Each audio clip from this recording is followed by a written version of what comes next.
A question is a small block starts slipping down from the point B on an inclined plane AB, which is making an angle theta with the horizontal section. BC is smooth and the remaining portion section CA is rough with a coefficient of friction mu. It is found that the block comes to rest as it reaches the bottom point A of the inclined plane. If BC is equal to such that 2AC, the coefficient of friction is given by m is equal to k tan theta, then find the value of k. So you have to find the value of k. So here in this picture आपके पास जो BC section पर smooth है, इसका जो है coefficient of friction जो है 0 है, कोफिशिएंट ऑफ फ्रिक्शन 0 है, और for the rest portion CA coefficient of friction mu है, ठीक है।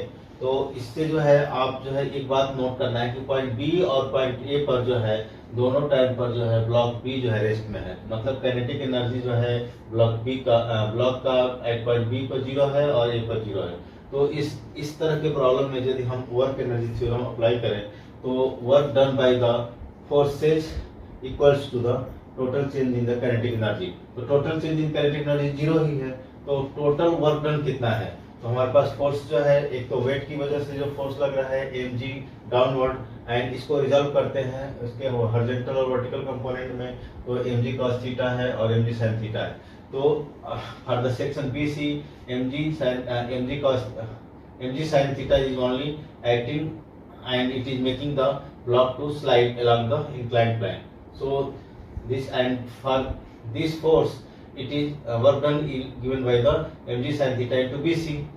But for the section A to C, that is rough and having a coefficient of friction mu, the frictional forces also acts and it opposes the motion.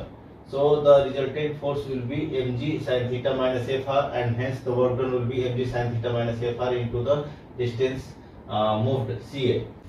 So after simplification, here the frictional force is given by Fr is equal to mu n and n is equal to mg cos theta, because mg cos theta will be balanced by the normal reaction. So after substituting this value and using the BC is equal to 2AC, we find that total work done is equal to total change in kinetic energy, and we get the mu is equal to 3 tan theta, and it is given that coefficient of friction is equal to m is equal to 3 k tan theta. By equating this m, the value of k is equal to 3. Hence the result is